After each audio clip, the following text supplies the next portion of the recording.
Hello my friends, Simon Miller here, and you're probably going, that's a very interesting intro to a video, but look, the video you're about to watch was filmed some time ago, and when it was recorded, I didn't know that Vince McMahon was going to walk away from the wrestling business. Don't pretend you did either. Nobody saw this coming, so if during the next few minutes you hear some things you're like, man, doesn't make any sense anymore, well please just put it into the context as it was presented at the time. Also, I love you. You are my favorite person. Thanks for tuning in. Let's have fun with a video on YouTube 2022.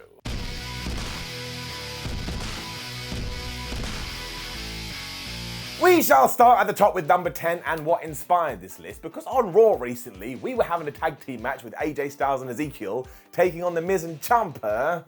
And of course, it ended in a DQ. Now, this was infuriating because WWE does disqualifications all the time, but this one actually tied in to one of these secret rules. Because as The Miz were being beaten up, Ciampa decided, well, I'm going to get in there and I'm going to help my partner. And as soon as he did, and he rained down some violence, that's when this DQ happened. Now, we see this so much in WWE and professional wrestling as a whole that on my Ups and Downs show, I even introduced the tag klaxon, which is when I make a noise in a tag team match, and that tells you basically all the rules got thrown out of the window, everybody got in the ring and had a big fight, and nobody cared. It is just sports entertainment though, so we go with it, but the reason on this match it ended with a finish is because according to WWE's playbook, each tag team is allowed one save, one breakup, and if you do it again, that's right, you'll lose. So this is genuinely what WWE has written down.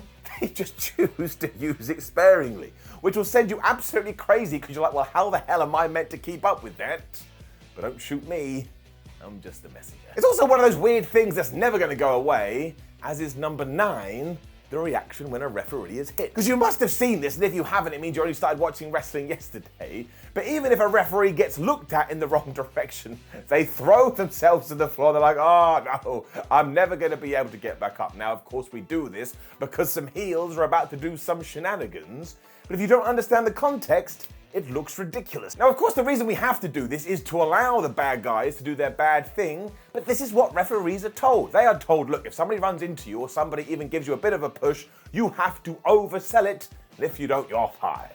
I mean, I don't say that, I'm just exaggerating. But it really just goes to show how within the story officials are marginalized, because you're not big, you're not clever, you're not smart, you're not tough, and you will fall down to that mat.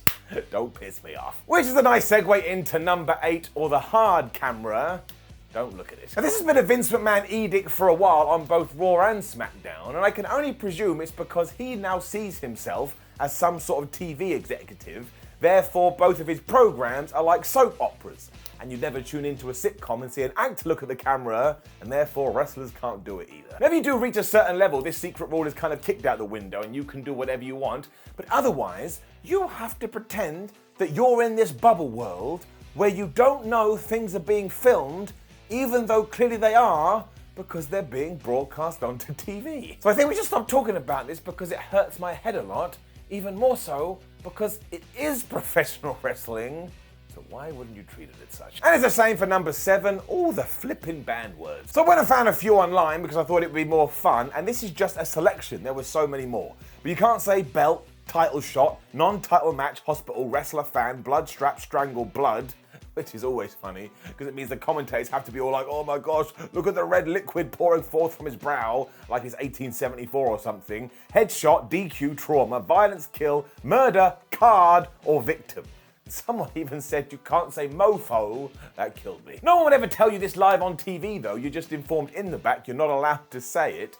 And the one that really gets me today, as you already know, is premium live event. Like, it's a pay-per-view. And then you get some defenders going, well, it's not on pay-per-view anymore. How do you watch it? You have to pay for a subscription service. That's a pay-per-view. Here's a game for you over the next few weeks, though. Anytime you hear a word on WWE and you're like, nobody talks like that, try and figure out what the normal thing to say would be, and that word is banned. Thankfully, though, I don't have to worry about number 6.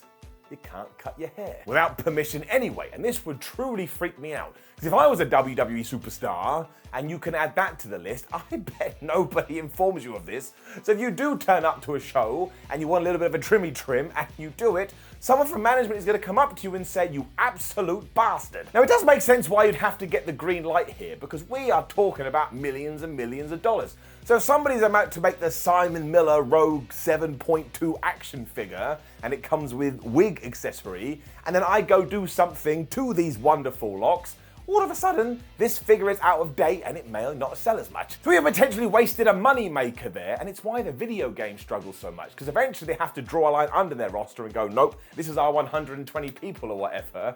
And the next week WWE goes, "We're firing everyone."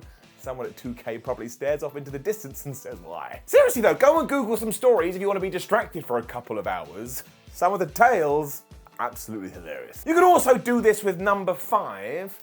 I'm not 100% sure if this one is still going, but it is out there.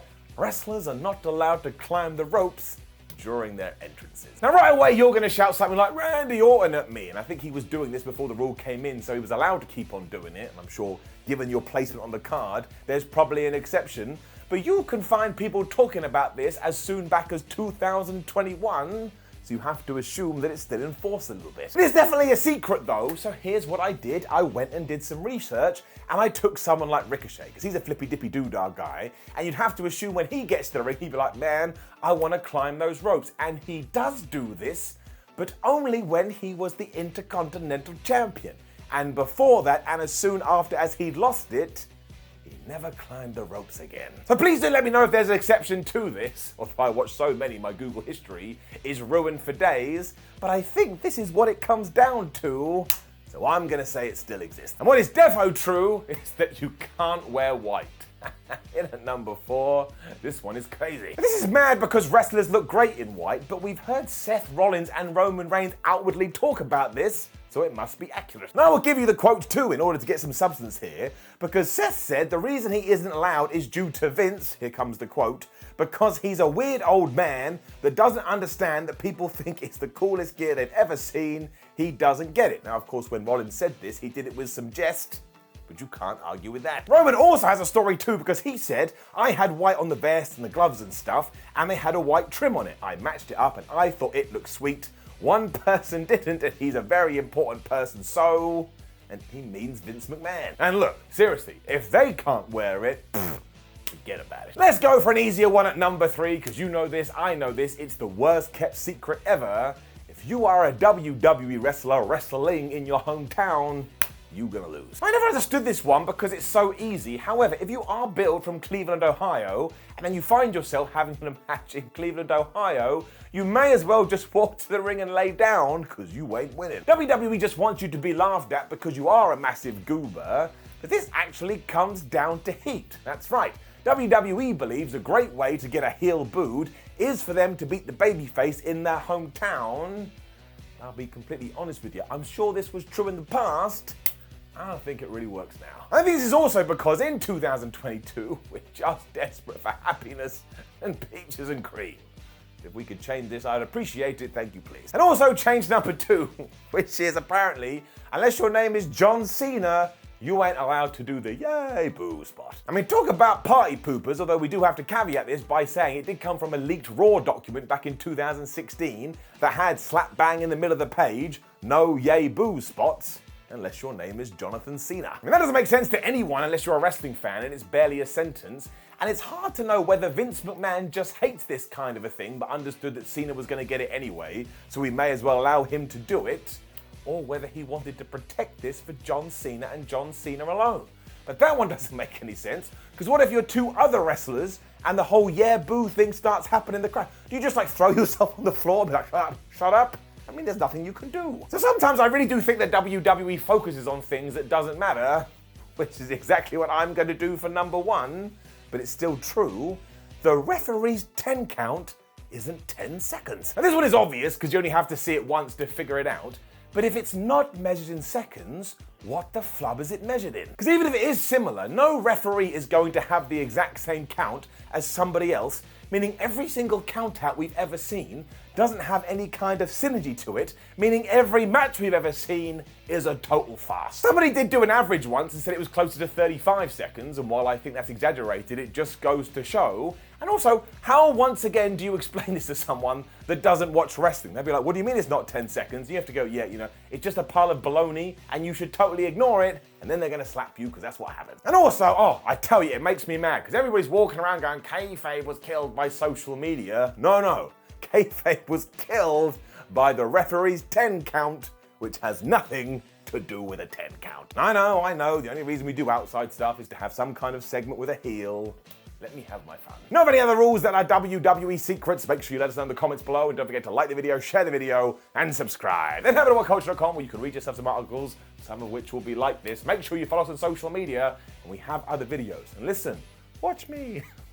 I regret doing it. It's the worst thing I've ever done. Just end the video. Do I say other things? Doesn't matter. Goodbye.